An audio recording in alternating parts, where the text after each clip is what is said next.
देखो guys, sometimes ऐसा होता है कि जो प्रोडक्ट हम बनाते हैं बेचने के लिए, जो भी हमारे क्लाइंट होंगे, कस्टमर होंगे, जो प्रोडक्ट या फिर सर्विस हम बनाते हैं अपने क्लाइंट को बेचने के लिए या फिर अपने कस्टमर को बेचने के लिए, समटाइम्स क्या होता है कि product most of the time, sometimes नहीं मोस्ट ऑफ द टाइम ऐसा होता है कि वो प्रोडक्ट काम नहीं करता है, या तो जो सर्विस आप दे रहे हो उसका रिजल्ट नहीं आता है।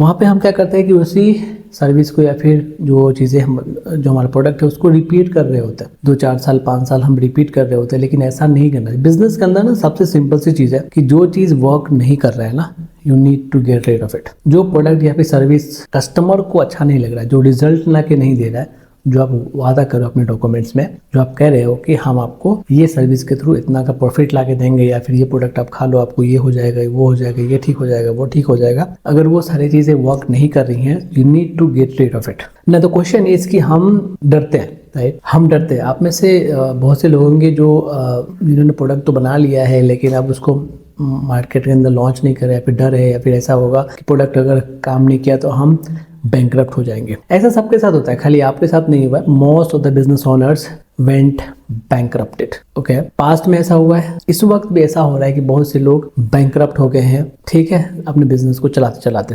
क्योंकि जो बिजनेस लॉस में गया उसकी रिकवरी करने के लिए उन्होंने फिर से फंडिंग उठाई, वो रिकवरी नहीं हो पाया, इन्वेस्टर पीछे बैठा हुआ है, बार बार चिल्ला रहा है। ऐसा वक्त आया है कि फाउंडर को, सीईओ को कंपनी छोड़ के भागना पड़ गया, ठीक है। जो कंपनी उसने खुद बनाई वो कंपनी छोड़ के वो भाग गया, ऐसा हुआ है। बहुत सारे जो फाउंडर्स हैं उनके साथ ऐसा हुआ है। तो आपको ये देखना है कि जो भी प्रोडक्ट या फिर सर्विस मार्केट के अंदर वर्क नहीं कर रहा है, आपने 1 साल ट्राई किया, 2 साल ट्राई किया, लेकिन 2 साल से ज़्यादा ट्राई मेरे हिसाब से नहीं करना चाहिए, क्योंकि जो प्रोडक्ट आपने इतनी मेहनत करके बनाई, जो सर्विस को आपने इतना सीखा, सीखने के बाद उस सर्विस को डेवलप करा, अगर वो मार्केट के अंदर एब्सोल्यूट हो गई है, तो मेरा ये मानना है कि नया प्रोडक्ट, नया सर्विस ला करके सेल करो, या तो जो सर्विस आपकी नहीं चली पहले उसको थोड़ा सा उसको चेंज करके उसकी रीपैकेजिंग करो। जो प्रोडक्ट आपने बनाया था वो नहीं चला तो उसको थोड़ा सा चेंज करके उसकी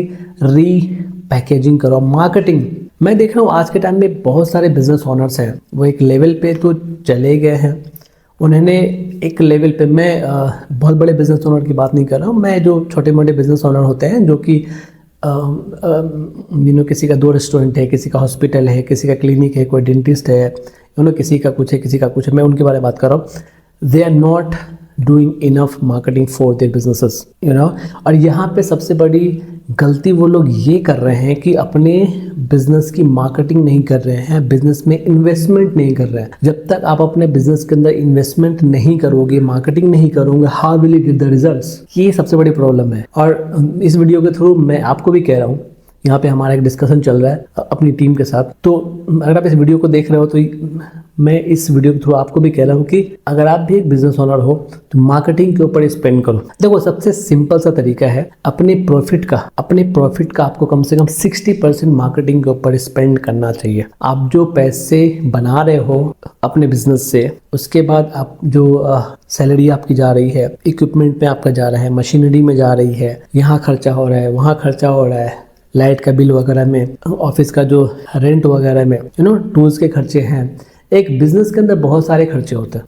तो अगर आप उन चीज़ों को लेकर उसको जो खर्चे हैं, उसके बाद जो पैसा आपके पास प्रॉफिट बचता है उसमें से 60% अगर आप मार्केटिंग के ऊपर खर्च नहीं करते हैं, तब आप मार्केट से ख़त्म हो जाएंगे।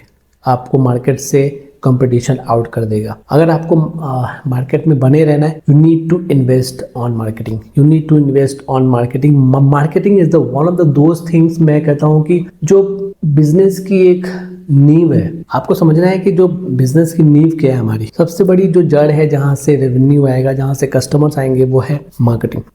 मार्केटिंग आप कैसे कर रहे हो ये आपके ऊपर डिपेंड करता है, लेकिन मार्केटिंग करने से पहले मेरा ये मानना है कि किसी न किसी मार्केटिंग के बंदे को कंसल्टेशन लो। आप you are CEO, you are founder, you are मैं कहता हूँ आप बहुत अच्छा अपने काम में होगे, लेकिन एक मार्केटिंग के बंदे की आपके बिजनेस के अंदर बहुत ज़्यादा ज़रूरी होता है। इस बात को आप डिनाई नहीं कर सकते, और जब आप इन बातों को डिनाई करोगे, you will not be able to get the results what you want in your life from your business. तो बिजनेस को अगर सक्सेसफुली रन करना है, because we are also running a company, तो हमें पता है कि एक कंपनी के अंदर कितने खर्चे होते हैं और उन खर्चों को कैसे हमें मेंटेन करना है। We invest our 60% in marketing, profit का हम 60% अपनी मार्केटिंग के ऊपर खर्च करते हैं, ताकि वहाँ से हमें कस्टमर मिलेगा। जितना ज़्यादा क्लाइंट आपको मिलेगा, कस्टमर मिलेगा मार्केटिंग करके, उतने ज़्यादा रेवेन्यू आप बनाओगे, उतने ज़्यादा कस्टमर जाने का। कोई कस्टमर आपको छोड़ के चला गया, फिर कोई क्लाइंट आपको छोड़ के चला गया, तो उसका दुख नहीं होगा, क्योंकि आपके पास एक